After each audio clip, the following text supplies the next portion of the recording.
Olá, estamos aqui de volta com o nosso curso Conhecendo a Sua Bíblia e hoje nós vamos tratar de um dos grandes personagens do Antigo Testamento, né, a vida do profeta Jeremias. Tá? E esse estudo de hoje, ele tem o objetivo de mostrar um pouco a vida desse, que seria talvez um dos grandes profetas do Antigo Testamento, né? E no nosso último curso, nós falamos a respeito de Ruth, né? Que foi a matriarca aí da família de Davi, aquela que vai dar origem, né? Ela com Boaz, a sequência familiar que vai gerar Davi. E isso ocorre lá por volta de 1150 a.C. Então, 1150 a.C. é a história de Ruth. E nós vamos ter um pulo agora de aproximadamente aí 500 anos para chegar no profeta Jeremias. Né? E por que nós estamos fazendo isso? Porque esse período de 500 anos acontece muitas coisas, tem personagens importantes, inclusive Davi, né, que é um grande vulto, só que nós vamos tratar um pouco dele no próximo curso, quando nós falarmos da arqueologia e dos descobrimentos recentes desse período, né, de Davi e dos próprios reis. Então, hoje nós vamos tratar desse profeta que é Jeremias, que viveu por volta aí de 600 antes de Cristo, ok? Ele é um profeta muito importante, inclusive ele é citado por Jesus, então realmente a tarefa dele não foi uma tarefa fácil, em nenhum momento foi uma tarefa fácil, mas ele não foi considerado um cara muito legal, né, enquanto ele estava vivo, mas se tornou um herói bem depois, né. Na literatura em geral, as pessoas vão conhecer, né, Jeremias como o profeta chorão, né, e eu quero desmistificar um pouco essa questão do profeta chorão, porque isso é apenas uma parte da realidade da vida desse homem, né, basicamente, nós podemos dizer que essa expressão nasceu por causa do livro de Lamentações, que é um dos livros que é atribuído a Jeremias, mas a vida dele foi muito mais complexa e teve muito mais episódios, e por isso que ele é considerado no Antigo e no Novo Testamento, inclusive, um dos grandes profetas da história. Então vamos falar um pouquinho de o profeta Jeremias, né? E essa história do profeta Jeremias, ela é interessante porque ela tem alguns episódios. Nós podemos aí falar de 3 períodos, como nós temos dividido a vida dos nossos personagens em 3 períodos, que seriam os seguintes. Então, o primeiro período seria a infância e o chamado, que acontece, né, quase ao mesmo tempo, e as primeiras visões que ele tem. Depois tem um período de silêncio, que muitas vezes é por isso que não se entende o livro, e aí tem um segundo período que seria, então, esse segundo tempo, né, tem os partidos, tem o fim de Judá e a morte dele. E vamos começar, então, pelo mais... o que é dito de Jeremias. Nós temos talvez uma das biografias mais claras do Antigo Testamento, né, é a biografia de Jeremias, porque logo no começo do livro nós temos uma descrição de quem é esse cidadão. Se você puder ler aí um pouco da biografia inicial de Jeremias, já nos primeiros versículos. Fala, palavras de Jeremias, filho de Euquias, um dos sacerdotes que estavam em Anatote, na terra de Benjamim. A ele veio a palavra do Senhor nos dias de Josias, filho de Amon, e rei de Judá, no 13º ano do seu reinado. E também nos dias de Jeoaquim, filho de Josias, rei de Judá, até o fim do ano 10º de Zedequias, filho de Josias, rei de Judá, e ainda até o 5º mês do exílio de Jerusalém.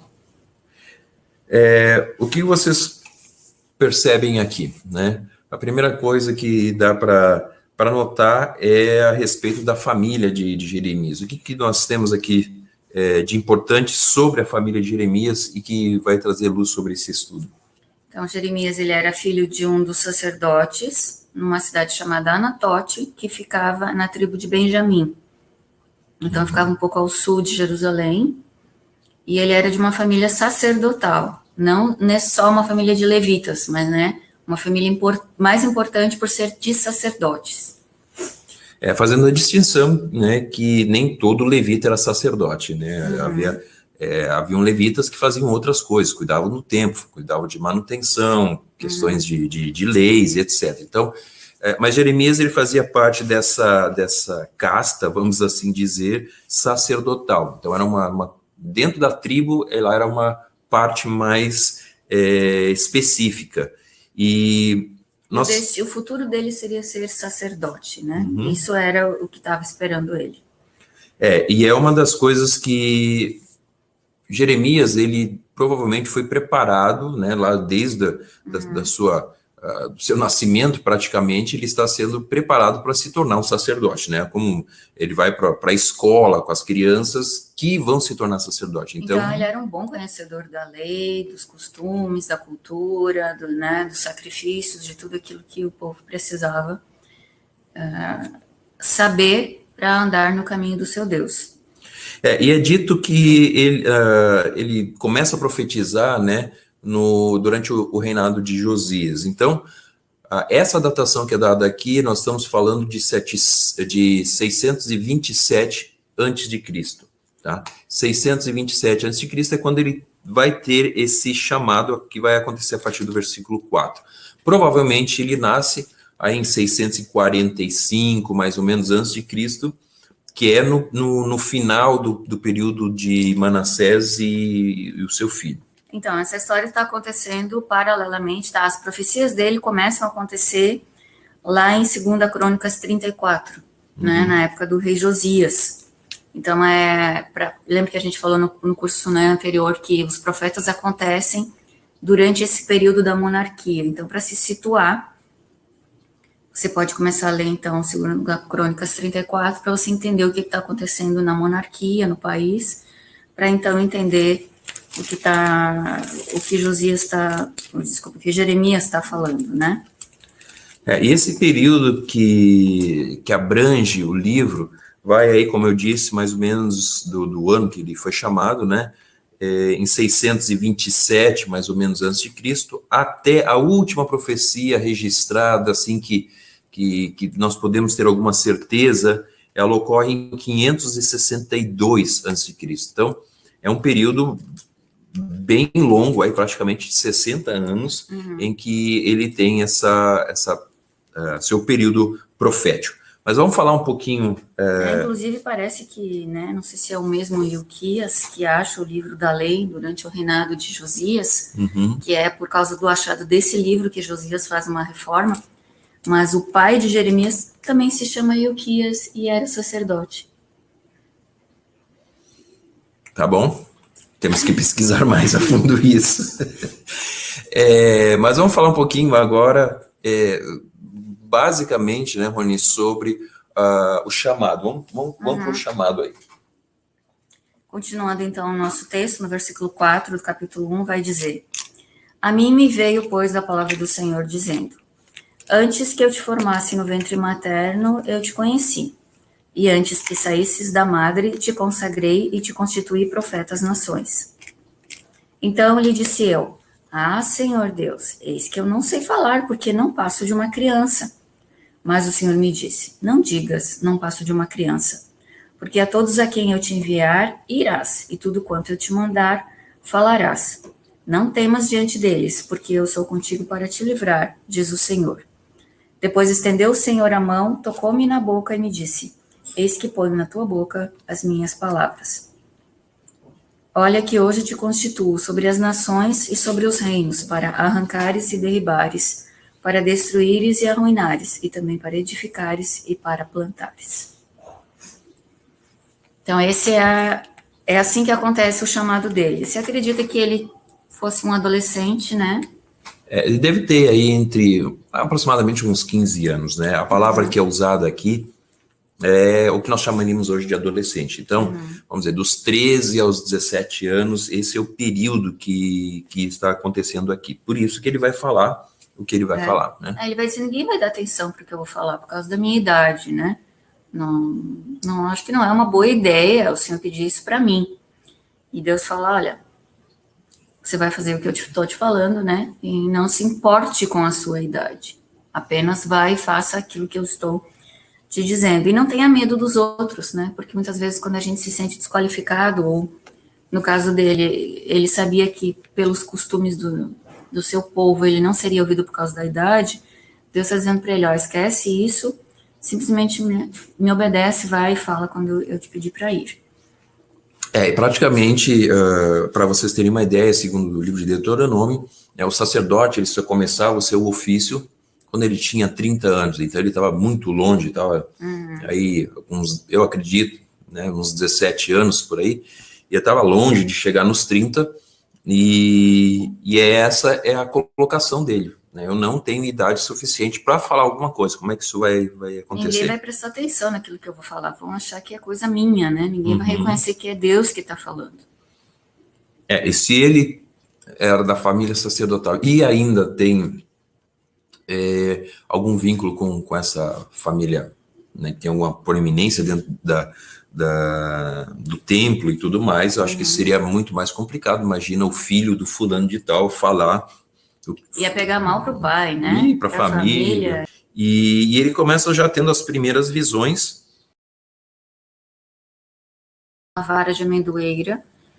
Para nós parece que não tem significado, a gente nem sabe como é que é uma vara de amendoeira, né? Eu não sei como é que é uma vara de amendoeira. Mas então, uma árvore que dá amêndoas, tá? Ela é a primeira árvore que floresce na primavera. Então, para o povo, para aquele contexto rural, ela tinha uma importância. Porque depois que você está passando por um inverno, onde todas as árvores perdem as folhas, onde a natureza toda parece morta e tal, quando você vê essa primeira planta florescendo, ela te traz um pouco de esperança, ela muda a sensação interna e a externa mesmo do povo, por causa dessa alegria que dá de que não está morto, mas a vida volta. Então, a primeira visão que ele tem é essa visão dessa vara de amendoeira que o povo estava entendendo do que ele estava falando.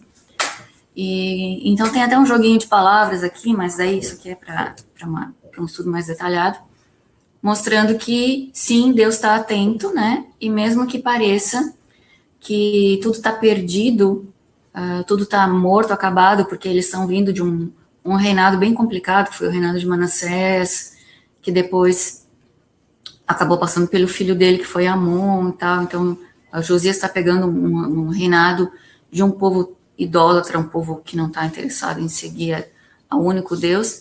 Então, essa vara de amendoeira, ela traz uma esperança de que a vida pode voltar, né?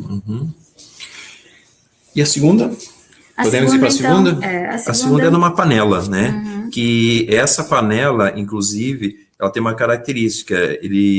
Deus dá a visão e ele pergunta, o que você está vendo? E ele diz, no versículo 13, vejo uma panela fervendo, ela está inclinada do norte para cá. O Senhor disse, do norte se derramará a desgraça sobre todos os habitantes dessa terra. Estou convocando todos os povos dos reinos do norte, diz o Senhor, para trazer destruição e etc.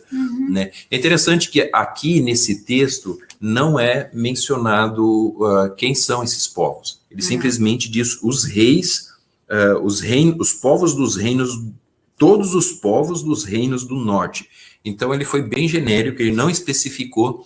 A maioria dos comentaristas vão achar que Jeremias está falando sobre a Babilônia nesse momento, mas é interessante que não é mencionado o nome da Babilônia. E aí tem um porquê.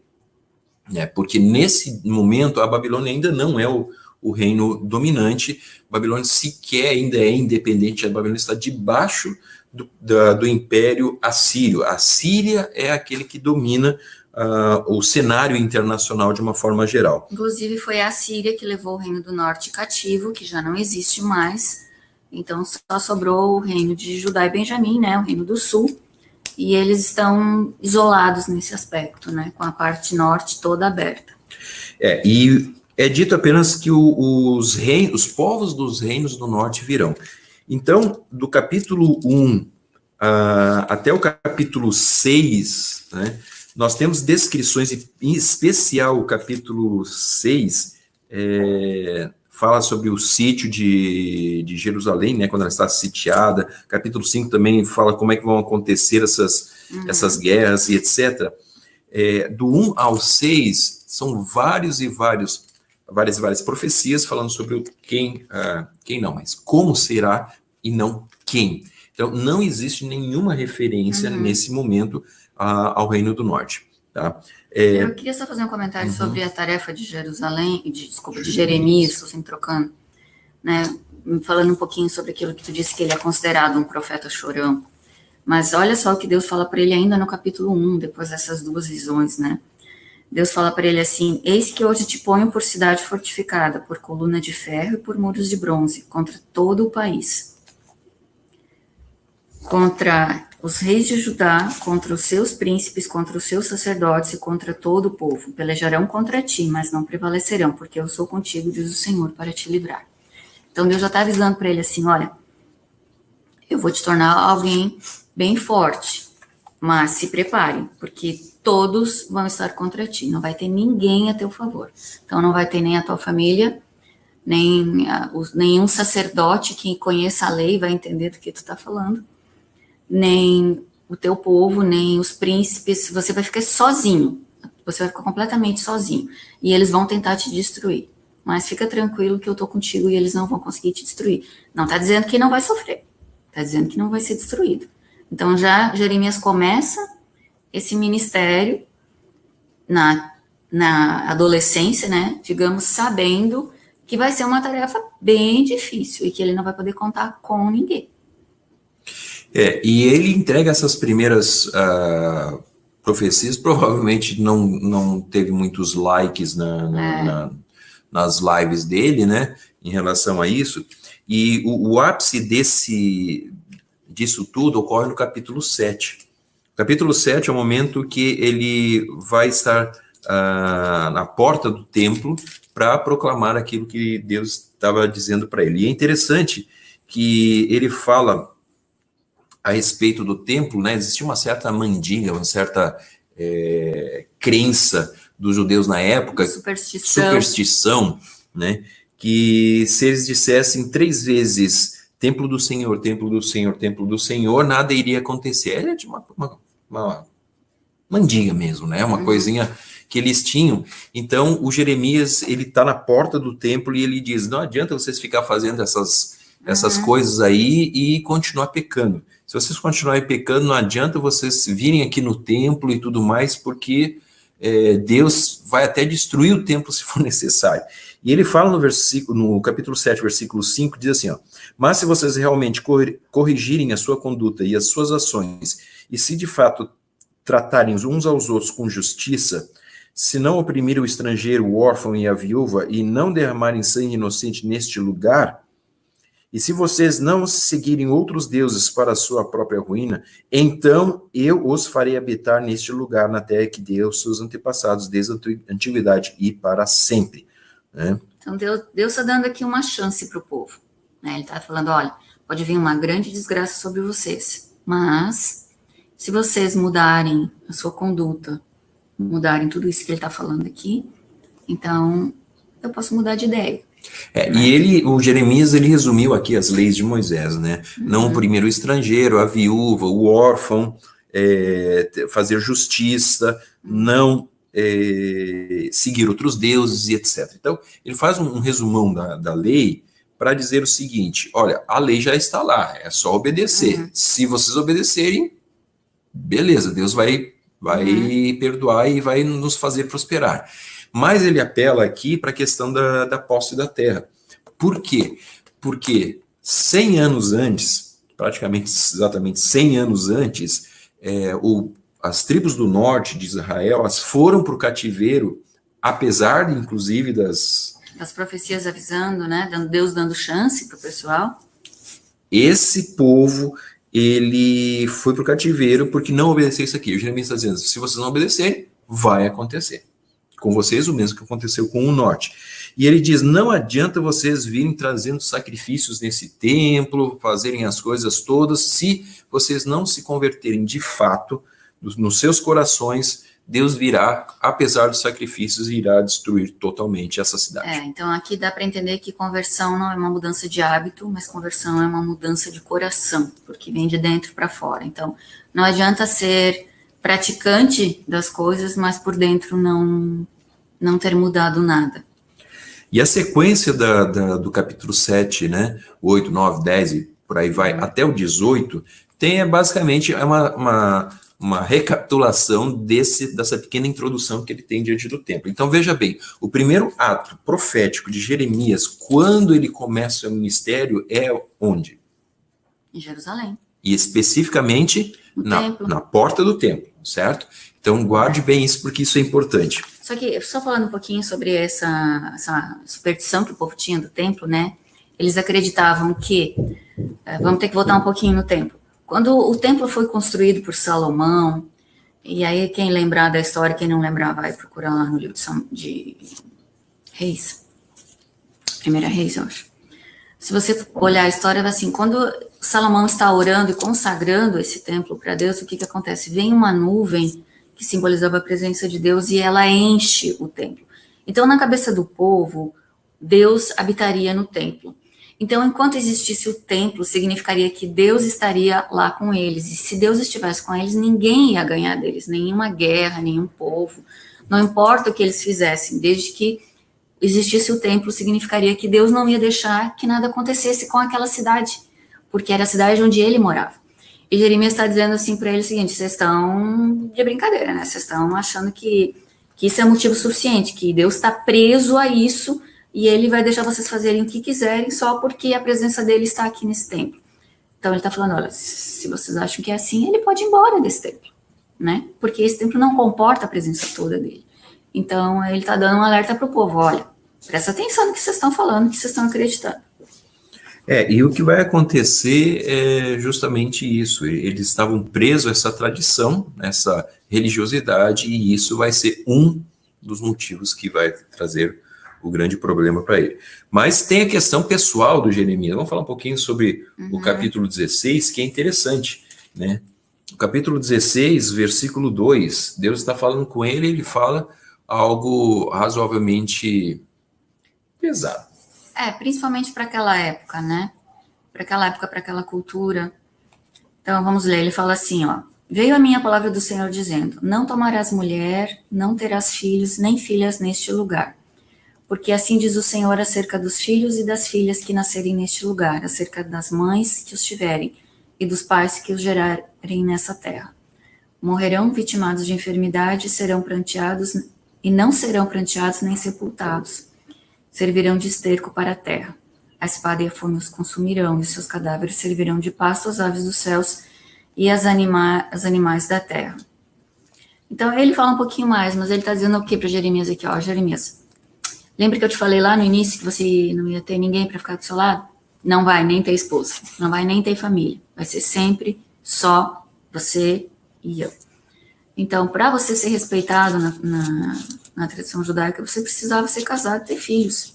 Então, além de ter uma certa idade, você tinha também que ter essa função, né, dentro da sociedade, de alguém que tivesse uma família, para poder, então, ter esse respeito. E ele está falando, olha, não vai porque vai ser mais sofrido ainda para você, porque você está achando que pode ser, vai ser mais sofrido ainda se você tiver uma família, uma esposa, e você vê o quanto eles vão sofrer por causa daquilo que vai acontecer com esse povo, porque quem estava lá ia sofrer todo mundo junto. E aí, então, se ele tinha essa esperança de ter alguém com quem conversar, com quem chorar as mágoas, né, digamos, nem isso, então, ele teria. Ele realmente seria só ele e Deus. E as palavras dele também não colaboraram muito para popularidade de Jeremias, né? E logo no começo do ministério, Deus já dizia para ele, olha, meu querido, seguinte, não vai ser fácil, lembra que a gente falou lá no primeiro capítulo, né? Não vai ter família, no sentido de você não vai casar, e mais do que isso, os próprios da tua casa vão te perseguir e vão querer te matar. Então, a popularidade dele era muito baixa mesmo, ele não tem nada... Então, e ele ainda era solitário. Então, quando o pessoal fala que ele era chorão, acho que ele tinha muitos motivos para ser chorão, apesar de que eu não acho que ele foi chorão. Eu acho apenas que ele foi realista dentro daquilo que ele estava vivendo. Eu acho que nós talvez fôssemos até pior. E ele teve uma vida bastante difícil. Eu acho que a vida mais difícil de todos os profetas foi a de Jeremias. Ele, durante todos esses primeiros capítulos, vejam bem, nós estamos falando aqui dos primeiros capítulos, né? Do 1 ao 17, na verdade, eles falam desse período inicial, tá? Que vão abranger aí 1, 2, 3, 5 anos, porque nós não temos as datações nesse primeiro período, né? Mas significa que ele estava entrando em idade de casar, então em torno de uns 20 anos, né? Então por isso a gente fala que pode ser uns 5, 7 anos. Então desde o chamado, né? Do capítulo 1 até aqui no 16 deve ter sido uns 5, 6 anos, 7, porque seria a idade de casar. E aí Deus está falando, olha, pode esquecer isso também. É interessante o que acontece, e aí nós vamos entrar, Rony, no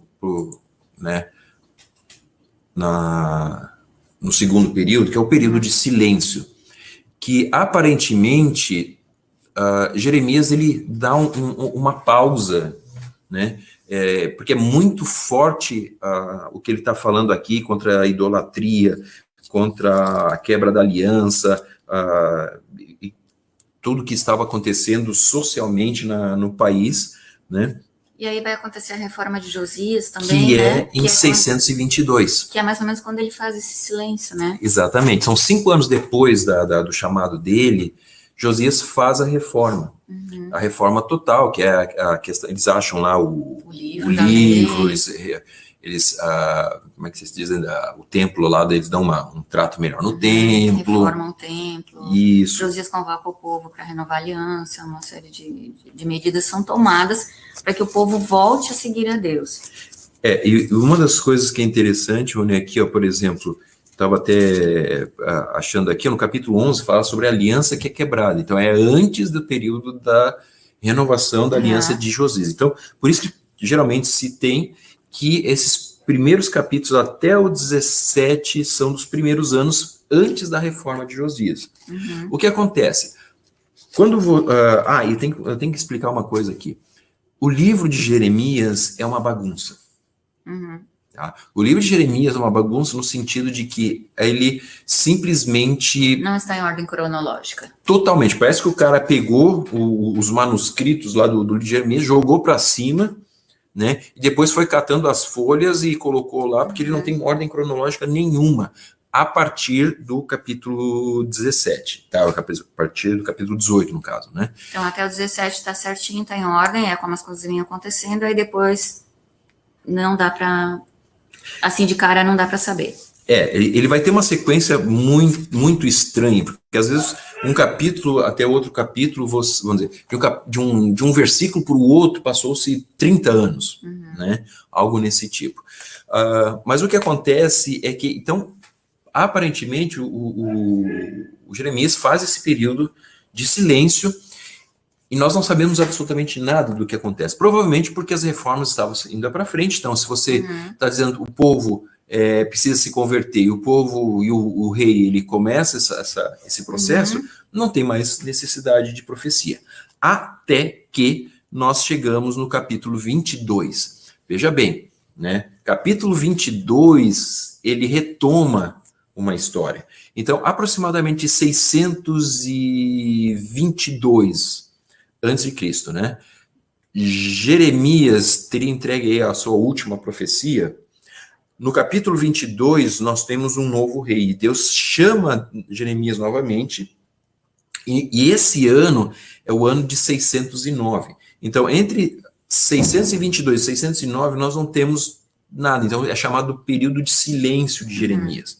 Jeremias, não, aparentemente, né, não fala nada. Então, vamos ver... o capítulo 22, ele marca... Eu estou sem o capítulo aqui... marca o reinício das profecias de Jeremias, justamente porque ele diz ali, ó, no versículo, assim diz o Senhor, desça ao palácio do rei de Judá e proclame ali essa mensagem. E aí ele vai falar várias coisas contra o rei ou contra a cidade e tudo mais. Ele reforça os mesmos pontos que ele reforçou lá atrás, nas primeiras profecias, quando ele está, né, fazendo aquele resumo da lei. É mais ou menos a mesma coisa que ele vai falar aqui, né? Porque ele vai falar sobre praticar justiça, cuidar do estrangeiro, do órfão. Os roubos, desonestos, então ele está, extorsão. De novo, no mesmo ponto. Mas olha a datação. No capítulo 22, nós estamos falando, versículo 18, nos diz quando que isso está sendo dito. Né? E diz assim, ó, portanto, assim diz o Senhor a respeito de Jeoaquim, filho de Josias, rei de Judá. Então não tem mais Josias. Josias morreu nesse ano de 609, e a partir desse momento se sentou no trono de Israel o filho dele. Né? E esse filho, ele vai fazer, segundo Reis, né, vai fazer o que era mal perante o Senhor. Se Josias fez o que era bom perante o Senhor, né, o filho dele vai fazer o que era mal. Ele vai voltar aos mesmos pecados do avô, era do bisavô, alguma coisa assim dele, que era Manassés. Bisavô, né? Então, e é nesse contexto que Deus diz para Jeremias, vamos começar agora o ministério 2.0. Né? Antes era só você estava se aquecendo, agora que a coisa vai começar. Então, no capítulo 22 e no capítulo 26, nós vamos para o capítulo 26 também, eles ocorrem no mesmo ano, que é o ano de 609 a.C., tá? E aqui, então, aqui, ó, no capítulo, versículo 1, inclusive. No início do reinado de Jeoaquim, filho de Josias, rei de Judá, veio essa palavra da parte do Senhor. Assim diz o Senhor, né? E olha como é que começa de novo, 20 anos depois. Coloquem-se no pátio do templo do Senhor.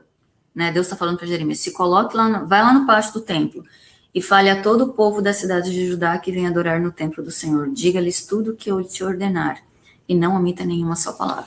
Ou seja, o ponto de encontro, né, de todo o Judá, de todas as cidades de Judá era o templo. Então ele falou, você vai lá, onde todas as pessoas de Judá costumam se reunir, você vai lá, vai falar lá. Não deve ter sido uma coisa muito legal, porque ele deve ter pensado, puxa, deu tudo errado no começo lá, ninguém...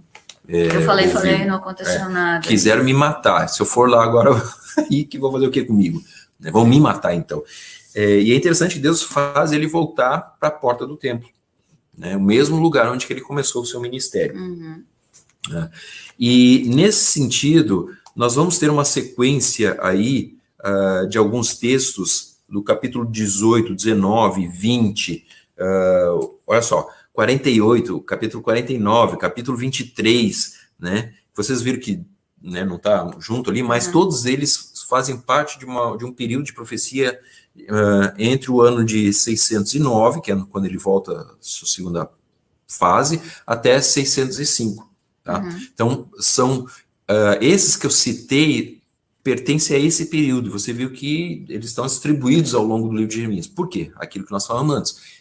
O livro não está numa ordem cronológica. Tem que prestar muita atenção, né, nas datas que Jeremias começa a colocar. No primeiro período, ele não coloca data nenhuma.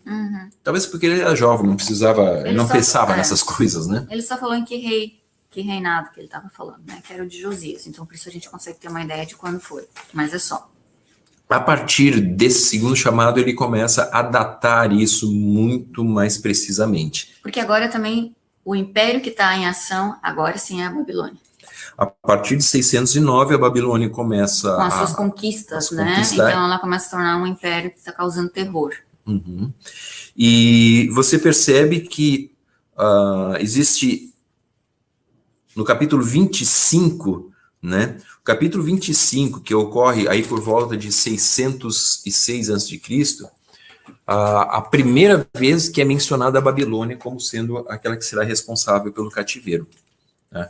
Então, a identificação da Babilônia só ocorre praticamente quando Nabucodonosor, que vai ser o rei ali, e que vai conquistar tudo, ele está ascendendo ao trono, né?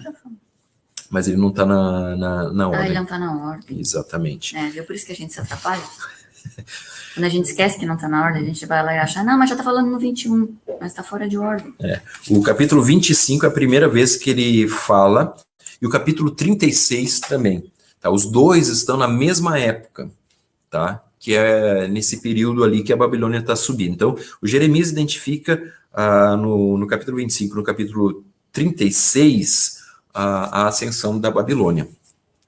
E aí a Babilônia era o terror da época porque ela conseguiu derrubar a Síria, né, que tinha sido um império grande que tinha levado muitos países cativos. Então, quem derrotou a Assíria era mesmo alguém muito poderoso. Por isso ela estava causando esse terror a mais até do que a própria Síria. Uhum. E desse momento agora, nós vamos ter a aceleração, né, dos fatos, tá? As coisas vão começar a ficar mais pesado. E aí Jeremias começa a ser ameaçado de morte, né? Quando ele começa a dar essas profecias, aí o povo parece que fica impactado, porque agora o império é a Babilônia. Então ele começa a dar essas profecias dizendo como as coisas vão ir, e aí o rei percebe, né? Isso é uma questão política, né? O rei percebe que isso está causando desconforto, né? Um problema dentro da nação, está causando pânico, né? E aí ele faz o quê? Eu vou ter que tirar esse cara de cena, então eu vou mandar prender ele para que ele pare de causar esse pânico no meu povo aqui. E essa é uma questão que vai lidar daqui para frente, que é uma questão política. Basicamente o seguinte, em Judá cresce dois partidos políticos, duas ênfases políticas.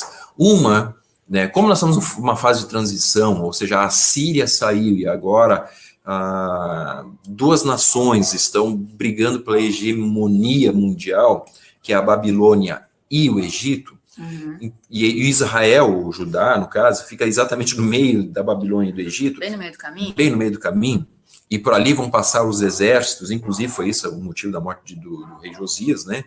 Uhum. Então existem dois partidos dentro de Judá nesse momento, que era o partido pró-Egito e o partido pró-Babilônia. O pró-Egito dizia o seguinte: nós temos que nos aliar ao Egito para nos opormos à Babilônia. E, logicamente, quem era pró-Babilônia era para se opor ao Egito.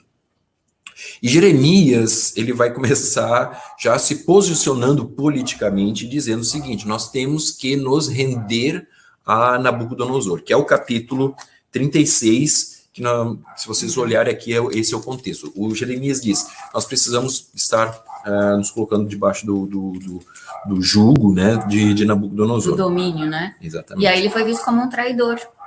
Porque quem é que vai querer causar esse pânico todo na população para depois chegar e dizer assim, a gente tem que se render à Babilônia. Então isso parecia uma jogada política, como se ele fosse um espião da Babilônia, alguém comprado pela Babilônia. E aí então as coisas começam a ficar piores para ele, porque daí o rei de Judá começa a dar mais duro ainda nele, né? E exatamente um ano depois dessa profecia aqui, ou alguns meses depois, na verdade, né, do capítulo 36, ocorre uma guerra, a gente tem que entender aqui, né? A tensão entre Egito e Babilônia já era muito grande. E Nabucodonosor pega os seus exércitos e começa a marchar em direção ao Egito. No meio do caminho está quem? Judá. Ele passa lá por Judá e diz o seguinte: olha, eu vou lá no Egito, vou guerrear, e na volta... eu passo aqui, tá? Eu passo aqui. Tipo assim, o pessoal que estava em Jerusalém estava torcendo para que o Egito ganhasse. Porque se o Nabucodonosor ganhasse e quando ele voltasse, ele ia voltar por cima, né? Ia ser... Então, ia ser bem pior. E o Nabucodonosor, ele vai até o Egito e ele ganha a batalha em 605. E aí é que ele se torna o grande rei, né, de todas as nações. O Império Mundial é estabelecido em 605. E na volta ele passa por Jerusalém. Quando ele chega lá em Jerusalém, ele diz assim: pois é, e aí? Quem era Egito aí? Lembrando que Nabucodonosor na época era só um príncipe, né? Ele não era o rei. O pai dele, o Nabonido, é que era o grande rei, mas ele era o príncipe guerreiro. Mas é nesse ano, exatamente nesse ano, que ele vai se tornar o rei. Então, ele é príncipe barra rei, porque ele já está, né, fazendo as tarefas, mas ele ainda não era o grande rei. Então, quando ele chega em Jerusalém, Rony, a medida que ele faz em 605 é levar cativo, né, elite, a nobreza do povo. Então, o primeiro cativeiro ocorre em 605. O Nabucodonosor, então, volta do Egito, passa em Jerusalém, diz o seguinte, para mostrar que quem manda aqui sou eu, então eu vou levar todo esse pessoalzinho aqui, que é a nata da sociedade. Porque geralmente eram esses que eram pró-Egito, né? E quem era pró-Babilônia já ia para casa, no caso, né? Então, ele leva cativo várias pessoas, em 605. Entre esses... Daniel e os 3 amigos dele são levados nessa época. E aí a jogada também é política, porque ele está tirando a liderança, e aí o povo fica sem liderança e começa a ficar bagunçado. Ele coloca um rei, inclusive, para ficar no mas lugar. Coloca um rei que vai fazer o que ele quer, né? Então, dá para perceber que já começou uma forma de enfraquecimento de Judá. E nesse contexto, o Jeremias se deu bem porque ele era pró-Babilônia. Então, tipo assim, nesse primeiro instante deu certo. Tá? E as profecias que ele vai trazer a partir desse ano de 605, está no capítulo 22, capítulo 45 e do 46 ao 49. Então, todos esses textos estão ocorrendo justamente nesse período aí. Tá? O 35 também, só que o 35 ele vai um pouquinho mais para frente, alguns anos depois. Capítulo 22, tá? E o capítulo 29, o final do capítulo 22, e o capítulo 29 é de um segundo momento. Por quê? O que acontece? O rei que Nabucodonosor tinha colocado como para ser o fantoche dele ali, ele está reinando, só que acontece uma coisa. O partido pró-Egito volta a crescer, né, dentro ali da nobreza que tinha ficado. E o rei que está ali, que tinha sido colocado no Nabucodonosor, ele começa a ouvir esse pessoal e ele trama uma traição, né? Ele trama uma rebelião contra Nabucodonosor, mandando embaixadas para Faraó, dizendo, vamos fazer uma coisa aqui contra o cara. E o Nabucodonosor, que não era bobo, devia ter os seus informantes, sabia o que estava acontecendo lá, ele volta até Jerusalém, ele sitia lá a cidade, ele toma a cidade, né, rapidamente, e nesse momento, então, ele leva cativo uma segunda categoria. Que são os levitas, os sacerdotes, né? E os líderes militares. Então, ele está enfraquecendo o país aos poucos, né? Primeiro ele tirou a cabeça, né? Que era a família real. Agora ele está tirando os braços. Porque daí ele enfraqueceu como se fosse a cabeça, a mente. E agora ele está desestruturando o resto do país, que é tirando a parte de fé e a parte de guerra. Então vai sobrar o quê? E nesse segundo cativeiro, nessa segunda leva, é que nós temos uma pessoa importante dentro do texto bíblico indo para a Babilônia como cativo. Que é Ezequiel. Ezequiel. Até eu troco, eu tive que pensar. Ezequiel, ele começa... ele é levado nesse período, então, para a Babilônia, e lá ele começa as profecias dele, e o livro de Ezequiel todo é escrito lá na Babilônia. Inclusive, ele vai falar, né, nas profecias dele sobre aquela questão do templo. Mas vamos segurar um pouco tempo, porque é só no... né? Tá? Então, quando essa segunda leva colocada, né, como cativa lá na Babilônia, novamente o Nabucodonosor coloca um rei que seria fiel a ele, certo? Então volta o partido pró-Babilônia a ficar dentro ali do palácio. E o Jeremias está ali, está toda hora dizendo, olha, se vocês não se converterem, se vocês voltarem para Deus e tudo mais, não submeterem integralmente ao rei da Babilônia, tá ficando pior. A terceira vai ser complicada. E o período que de maior gravidade, né, vai ocorrer a partir do ano 591 a.C., que você vai ver que vai se intensificar as profecias de Jeremias, porque Jeremias está dizendo o seguinte, vai dar ruim. Se nós não tivermos realmente submissos ao Nabucodonosor, de fato, e parar com essa brincadeira de querer mandar embaixadores lá para o Egito para fazer uma aliança, vai dar ruim. Né? Por quê? Porque Deus havia dito que seria a Babilônia que iria levar o povo cativo. Isso estava decretado, né? Então, Deus deu primeiro uma chance para o povo para eles se arrependerem de coração, mudarem os seus caminhos. Aí o povo não meio que tentou lá com Josias, não foi. Aí depois ele avisa de novo, olha, isso vai acontecer, tal. É porque o livro parece que ele é mais político do que religioso, mas ele está associado nas duas coisas, né? Porque a forma de ensinar o povo a se converter de coração foi ter dado um castigo, né? E para dar esse castigo teve que ser um castigo político. E social, político e etc, né? Quando chega mais perto desse período, nós temos duas ações ocorrendo aqui, tá? Uma em Jerusalém, né? E uma na Babilônia. Né? Parte do povo está cativo já na Babilônia, né? A elite, e parte ainda está em Jerusalém. Então Deus começa a falar intensamente com Jeremias, inclusive dizendo para o povo que o cativeiro vai durar 70 anos, né? Porque tinha muita gente dizendo, não, o Egito vai virar isso daí, vai virar tudo, eles vão tomar, vão destruir a Babilônia, e a gente vai poder voltar daqui a 1 ano, 2 anos, daqui a 2 meses, daqui a 5 dias. Então havia uma expectativa, uma esperança muito grande em Judá, de que o Egito seria a salvação. E o Jeremias diz, não, isso não vai acontecer, fiquem aí, né, se preparem, porque vai ser 70 anos de cativeiro mesmo. E na Babilônia, nós temos, né, em 592, que diz que era no 5º ano do cativeiro de Ezequiel, nós temos Deus começando a falar com Ezequiel.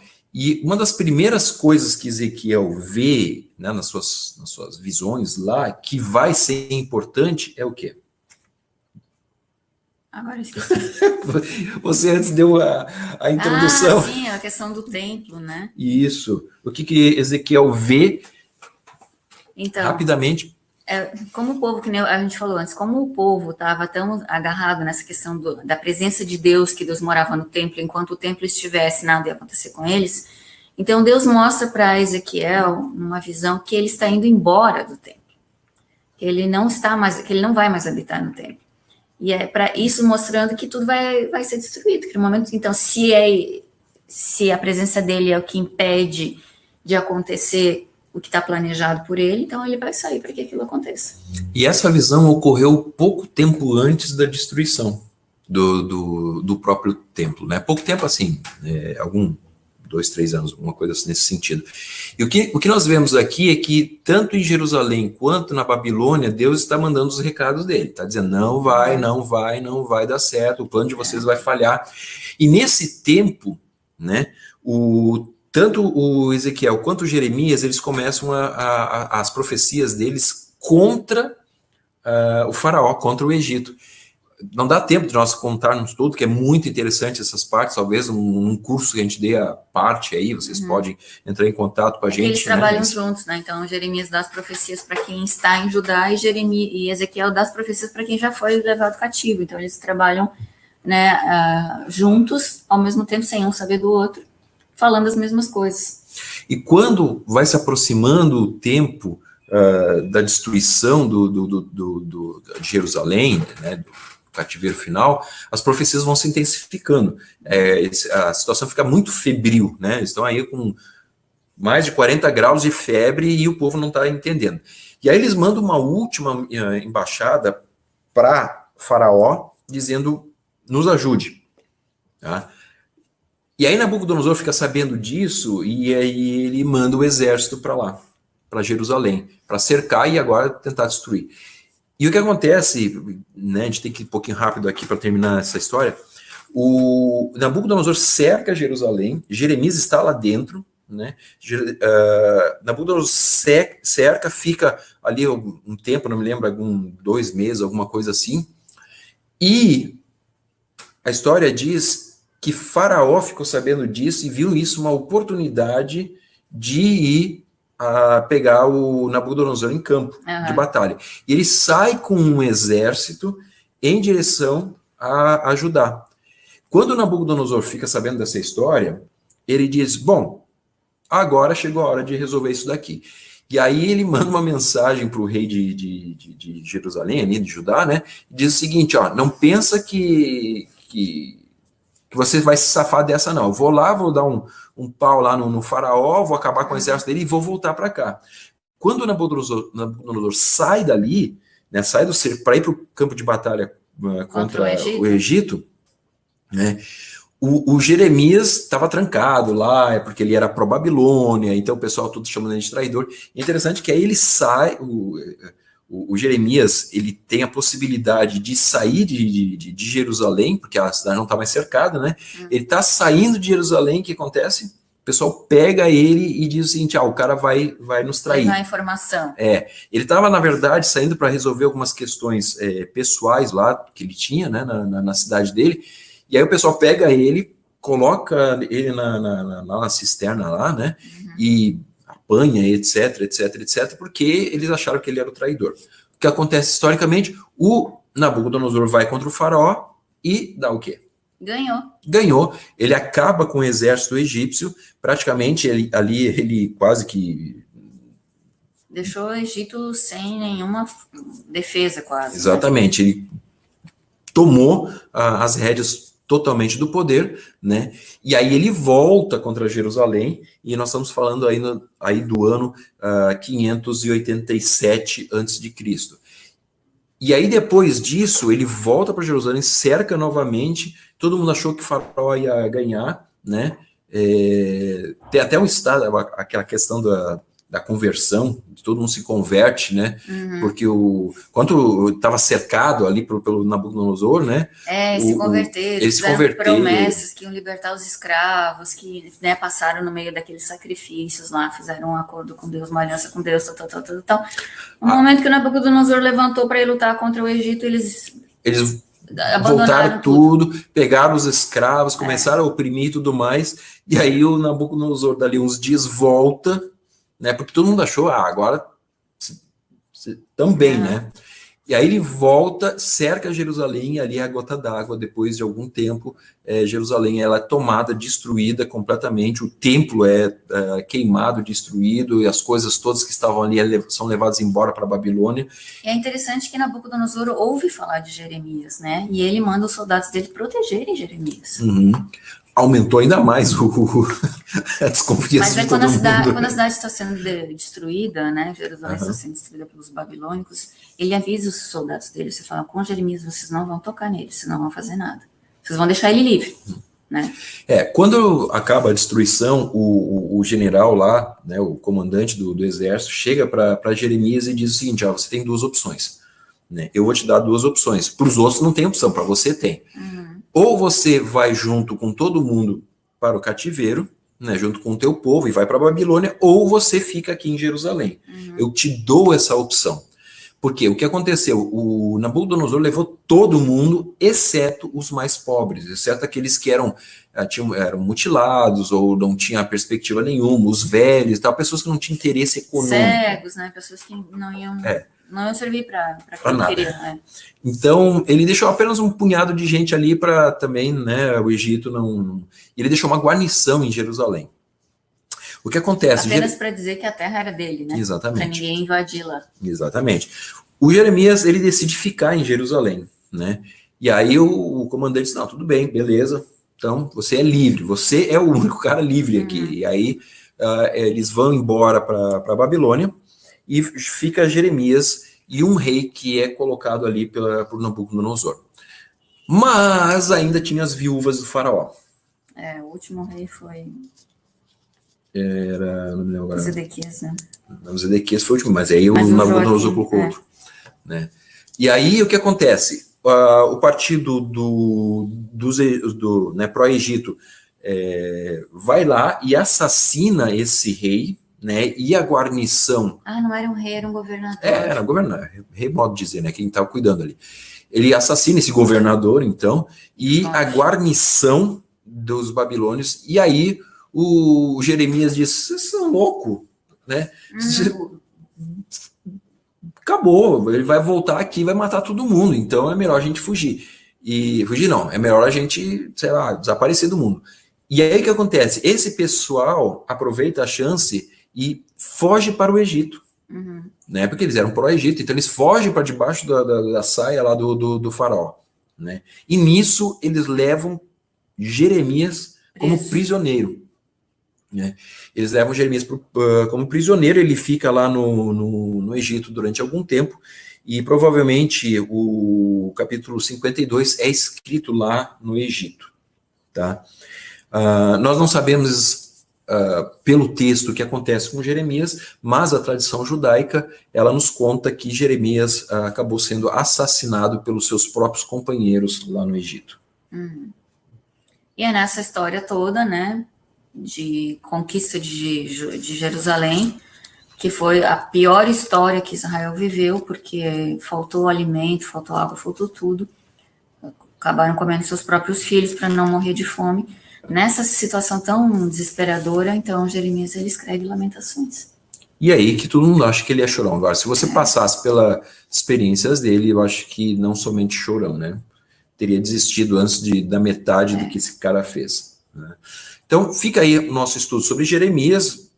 Tinha muito mais coisa para falar, mas vocês já viram que o tempo já se esgotou, né? Poderíamos falar horas e horas aqui sobre se você quiser saber um pouco mais, talvez a gente possa fazer algo mais específico no futuro. Então, próximo estudo é de uma rainha.